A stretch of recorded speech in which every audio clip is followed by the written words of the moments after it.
Salam uşaqlar, bugün birinci dərsimiz natural ədədlərin izahı ilə bağlı olacaq. Videoya əvvəldən axıra kimi baxırıq və diqqətlə mənə qulaq asırıq, yazdıqlarıma fikir veririk və natural ədədlərlə bağlı problemimiz qalmır. Birinci dərsimiz natural ədədlərdir. Natural ədədlər mövzusunda biz əvvəlcə rəqəmlərdən danışacağıq. Rəqəmlər 0, 1, 2, 3, 4, 5, 6, 7, 8 və 9 artıq bitir.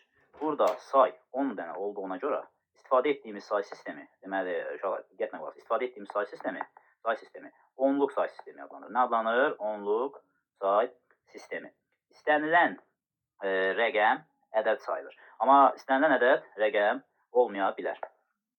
Ədədlər içərisində birinci danışacağıq natural ədədlərdən.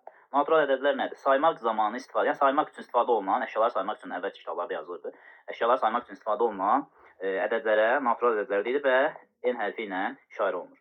Natural ədədlər üçün bəzi xüsusiyyətlər var. İstənilən, deməli, iki natural ədədin cəmi, hasili, deməli,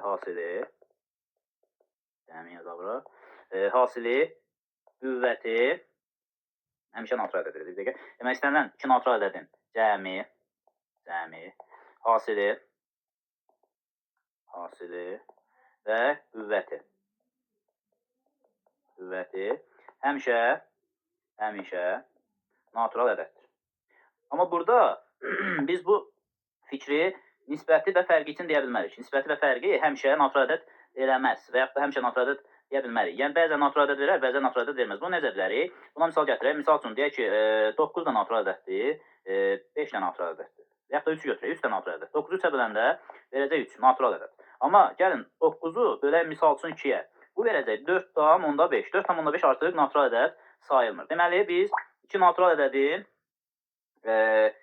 nisbətin həmişə natural ədəd götürə bilmərik. İki natural ədədin fərqini də həmişə natural ədəd götürə bilmərik. Bəzən natural ədəd olur, bəzən isə olmur. Bunları ədəd qoyaraq yerində yoxlaya bilərsiniz. Deməli, təkrar edirik. İki natural ədədin cəmi, hasili və qüvvəti həmişə natural ədəddir. İki natural ədədin nisbəti və fərqi isə həmişə natural ədəd deyə bilmərik. Sonra natural ədədlərdə nəyə baxırıq? Ən kiçik natural ədəd 1-dir. 0 natural ədəd sayılmır. Ən kiçik natural ədəd 1-dir. 0 natural ədəd sayılmır. Sonra natural ədədlər mövzusunda mərtəbələr və siniflərdən danışacağıq. Mərtəbələr və siniflər nədir? Hər hansı bir rəqəm yazacağım bura. Həmən rəqəmdə mərtəbələri və sinifləri sizə izah edəcəm. Görüntü olaraq sizə göstərəcəm. Deməli, bir rəqəm götürürük. Rəqəm yazırıq, misal üçün 5000. Bir rəqəm yazaq, böyük bir rəqəm yazaq. 12, 170. Tamam. Burada biz sizə diqqətlə baxsaz, mərtəbələr və siniflərdən danışacağıq. Deməli, bunu əlavə edək. Mərtəbələri aşağı hissədən yazacağam. Mərtəbələr. Sinifləri isə yuxarıdan yazacağam. Siniflər. Deməli, 0, burada 0-ı götürürük, təklik. Hər birinin baş hərfini yazacağam, tam yazmayacağam. 0 götürürük, təklik. 7-ni götürürük, onluq. Sağdan sola doğru sıralayırıq uşaqlar. Deməli, 0 təklikdir. 7-ni onluq götürdük. Onda bir 0 olduğuna görə bir rəqəm atıb 7-ni onluq götürə bilərik. Sonra 3-ü götürürük, 100-lük. 2-ni götürəcəyik, minlik mərtəbəsi. 1-i götürürük, 10 minlik.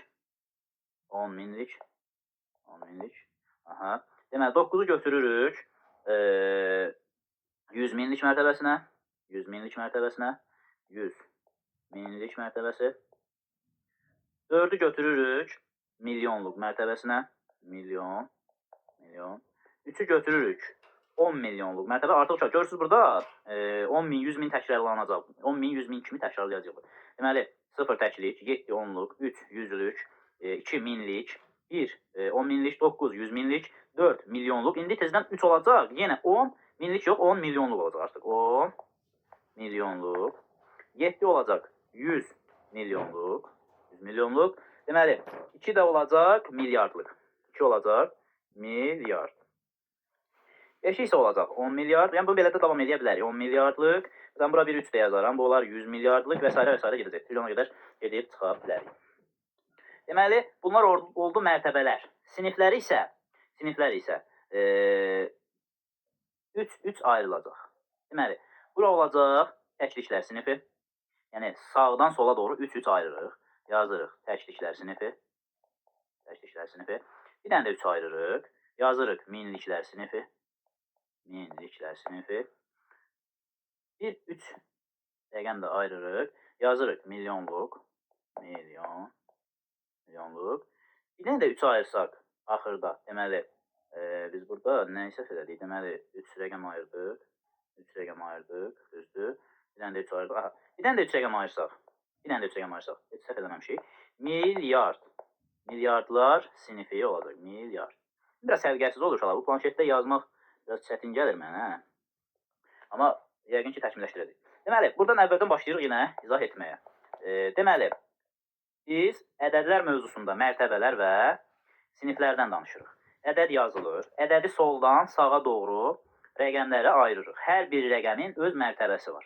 Deməli, 0 təklik mərtəbəsində durur. 7 onluq mərtəbəsində, 3 yüzlük mərtəbəsində, 2 minlik mərtəbəsində, 1 10 minlik, 9 100 minlik, 4 artıq milyonluq mərtəbəsində durur. 3 10 milyonluq, 7 100 milyonluq, 2 milyard, 5 10 milyard, 3 isə 100 milyardlıq mərtəbəsində durur. Uşaqlar, burada mən sizə sadə olsun deyə belə bir deməli qayda deyəcəm. Məsələn, mərtəbələri bilmək istəyirsinizsə, rahat tapmaq istəyirsinizsə, təklik birincisi təklikdir. Bunu bilirik, bu heç. Ən başlıcası, ən birinci rəqəm olacaq təklik. Soldan sağa saysaq, sağdan sola saysaq uşaqlar. Deməli, onda bir 0 var. Biz bir rəqəm atıb 7-ni götürəndə mərtəbəsi olacaq 10. Yəni bu onda bir 0 olduğuna görə bir rəqəm atırıq, götürdüyümüz rəqəm həmin o 0-a görə bir rəqəm atırıq, götürürük 7-ni. Olur 10-luq. Yüzlükdə 2 0 olduğuna görə yüzlüyün mərtəbəsini bilmək istəyiriksə, buradan 2 rəqəm atıb 3-ü götürürük yüzlük mərtəbəsində. Qaydası belədir. Yəni çox da çətin deyil. Diqqətlə baxsaq, burada hər şey açıq şəkildə qeyd olunub. Sonra keçək natural ədədlərdən növbəti izaha. Növbəti izahımız deməli natural ədədlərin yazılışını izahıdır. Yəni natural ədədləri belə deyək, hərflə yazanda rəqəmə keçirtmək qaydası, belə deyək, ədədlərin onluq yazılışı mərtəbə toplananların cəmi şəklində göstərilməsi. Yəni nə demək? Bunu yazdım, izah edeyim. Sizin testlərdə çox qarşımıza çıxır. Məsələn, yazılır, baxırsan görsən hərfinə yazılır. A, B, C. Bu üstündən xətt olmasa, üstündə çəkdiyim xətt olmasa, bu deməli sadəcə vurma deməkdir. A vur, B vur, C. Əgər bunun üstündən biz xətt çəksək, bu artıq olacaq nə? Ədəd. Üstündən xətt çəkilməyibsə, bu sadəcə vurma olacaq. A vurulsun B, V vurulsun C. Bunu başa düşdük. İndi bizə üstündən xətt çəkilən hərflər lazım. Görək bunlar nədir? Üstündən xətt çəkilən hərflərə baxanda yazılıb A, B, C. Bu bir ədəddir. 3 rəqəmli ədəddir. Hardan bizim 3 rəqəmdir? Deməli 1, A, 2. İkinci rəqəm yerində B, üçüncü rəqəm yerində isə C dururdu. Bu 3 rəqəmli bir ədəddir. 3 rəqəmli ədədin indi biz mərtəbələrin ayıraq. Görək mərtəbələrin yerində hansı hərflər durur. Deməli 3 rəqəmli ədədin A, B, C. A, B, C. Yenə sağdan sola doğru baxırıq. C durub təkliyin yerində. B durub onluğun yerində, A durub yüzlüyün yerində. Buna BC-də yazaq uşaqlar. Sizin qarışmasın. Məsələn, BC-ni də ayırıq. Burada yenə C durub təkliyin yerində, B durub onluğun yerində. Bizdə olan qaydaya əsasən bunu belə yaza bilərik. Bərabərdir. A durub yüzlüyün yerində. Yüzlüyün yerində durduğuna görə yazacağıq 100 A üstə gəlinsin. B durub onluğun yerində. 10 B üstə gəlsin C-yə. C də durub təkliyin yerində. Biz bunu bu formada yaza bilərik. Buna tam ixtiyarımız var. Bunu yazandan sonra artıq biz bizə verilən testlərdə müəyyən hesablamaları aparmaq mümkündür. Nümunə olaraq görək ki, nümunə sizə izah edeyim. Misal üçün, nümunə nə yazablar orada? Nümunə yazıblar belə. Belə bir misal var, onu yazaq. A, B, C çıxılsın, A, C bölünsün 10. Nəyə bərabərdir deyir bu? Bunu sadələşdiririk. Yuxarıdakı ədədləri açılış formasında yazırıq. 100 A üstə gəl 10 B üstə gəl C-yə. Çıxılsın 10 A üstə gəlsin C. Bölünsün 10-a. Bərabərdir. Yuxarıda olan ifadəni olduğu kimi yazaq. 100A üstə gəl 10B üstə gəl C-yə.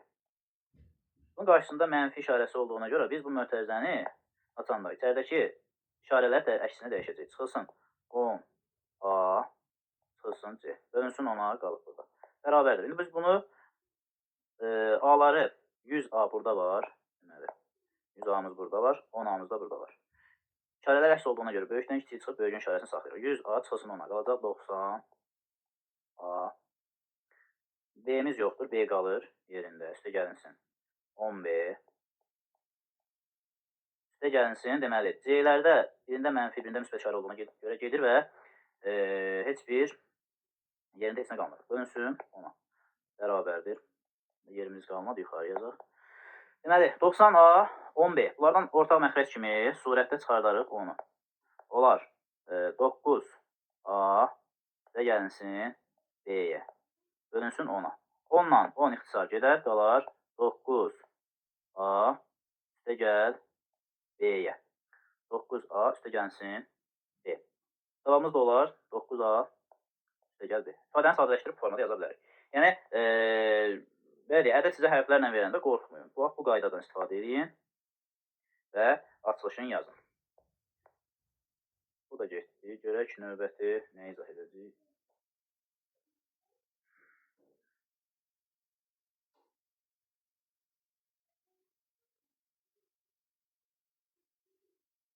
Deməli.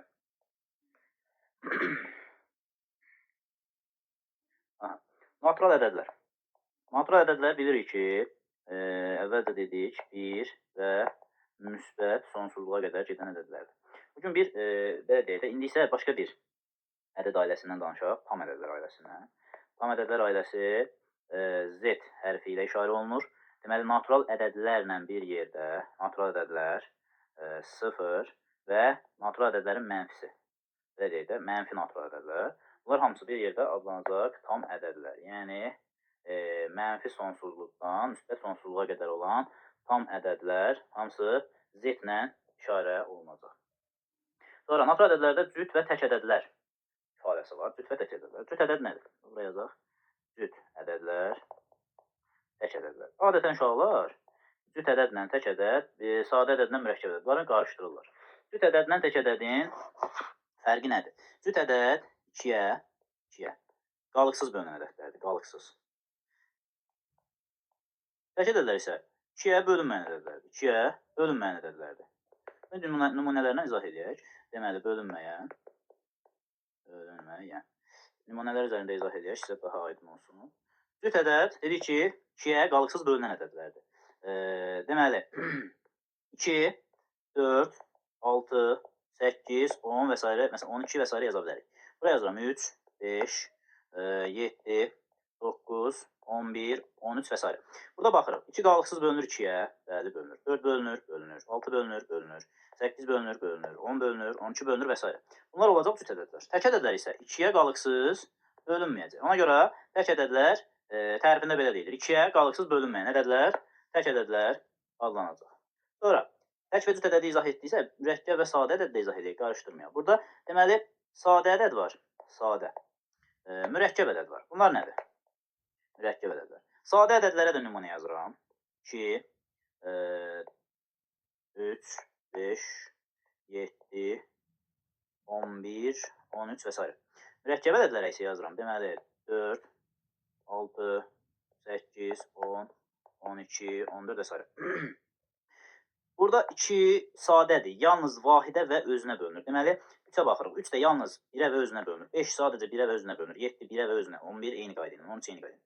Deməli, buradan sadə ədədlərə belə deyək, necə tərif edirik? Deyirik ki, sadə ədədlər vahidə və özünə bölünən ədədlərə deyirlər. Keçək mürəkkəb ədədə. Mürəkkəb ədəddə 4-ə fikir verir. 4 bölünür həm 2-yə, həm 1-ə, həm də 4-ün özünə. 6 bölünür, deməli, 1-ə, 2-yə, 3-ə və 6-ya. 8 bölünür 1-ə, 2-yə, 4-ə və 8-ə. Və s. da bu 10 da eyni qayda ilə. Deməli, sadə ədəd deyirik ki, vahidə və özünə bölünən ədədlərə deyilir. Mürəkkəb ədədlər isə 2-dən çox böləni olan ədədlərə deyilir. Bu sadə və mürəkkəb ədədimizin izahı. Ümid edirəm ki, dərslərimizdə qarışdırmayacağıq sadə və mürəkkəb ədədi. Tək və cüt ədədi sadə və mürəkkəblə qarışdırmırıq. Keçirik bölünmə əlamətlərinə. Bölünmə əlamətlərindən əvvəl natural ədədlərin belə bir izahına baxırıq. Məsəl üçün deyir ki, birinci natural ədədlə, ən kiçik natural ədədlə, ya da belə deyək də, 100-cü natural ədədlə, n natural ədədi, məsələn, n ədədi ilə n-dən sonraki 100-cü natural ədədin cəmi nə bilim, məsələn 500 verir. Yazaq. Biz bilirik ki, birinci natural ədədimiz n götürülür. İkinci natural ədədimizi n üstə gəl 1 götürür. Yəni n, birinci natural ədədimiz n-dir, ikincisi n plus 2-dir.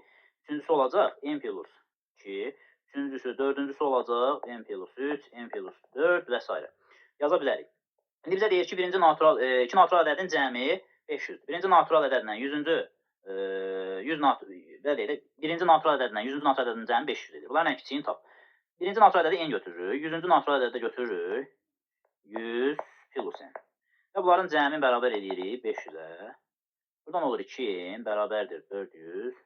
N də bərabər olur 200-ə. Deməli, birinci natural ədədimiz 200 imiş. İkinci natural ədədimiz neçə imiş? Yəni n plus 100. Yəni neçə imiş? 300. Bunların cəmi 500-ü verir, bəli verir. Deməli, tapılma qaydası budur. Yəni, burada bunu izah eləməkdə məqsədim odur ki, birinci natural ədədi n götürürüksə, ikinci natural ədəd n üstə gəl 1 olacaq. 100-cü natural ədəd n üstə gəl 100 olacaq. 1000-ci natural ədəd deyirsə, n üstə gəlinsin 1000 olacaq. Sonra, natural ədədlərdə növbəti izahımız ədədin bölənləri və bölünənləri, belə deyək. Ədədin bölənləri və bölünənləri. Bölünən nədir? Bölünən nədir? Buna bənzəyir də, belə deyək. Yazalım. Bunu yenə yazaq. 10 bölünsün 5 bərabərdir 2. Burada 10 ədədinin 5 və 2 böləni gedir. Yəni 10 həm 5-ə bölünür, həm 2-yə bölünür. 5 və 2 onun nəyə gedir? Bölənləri. Onun bölünənləri isə 10-a bölünən ədədlər götürür. Məsəl üçün 100. 100 10-a bölündüyü üçün 100 10-un bölənləridir. Məsələn 5-in 10 5-in bölənləridir. Bölünənidir, üzr istəyirəm, bölünəndir. 5 isə onun bölənidir. Bölmək, bölünmək, biraz sözləri qarışdırmayın.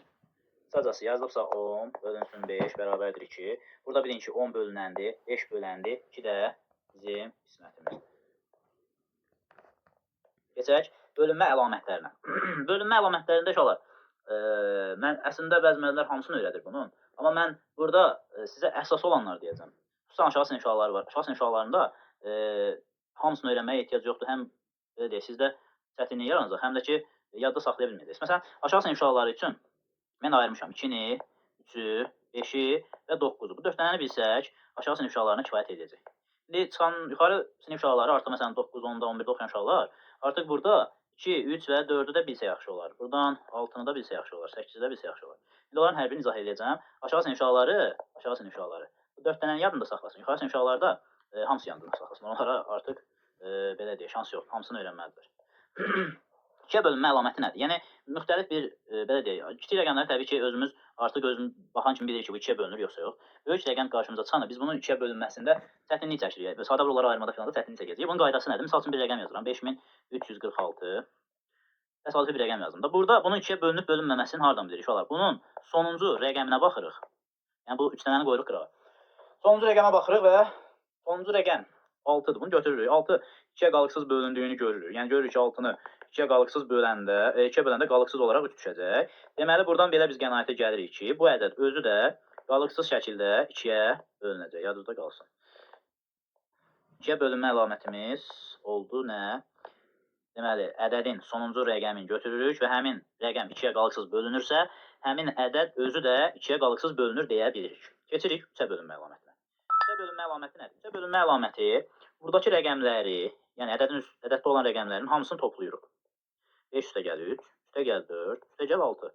Cəmimiz neçə eləyəcək? 8, 12, bu da 6, 18. 18 3-ə qalıqsız bölünürsə, deməli,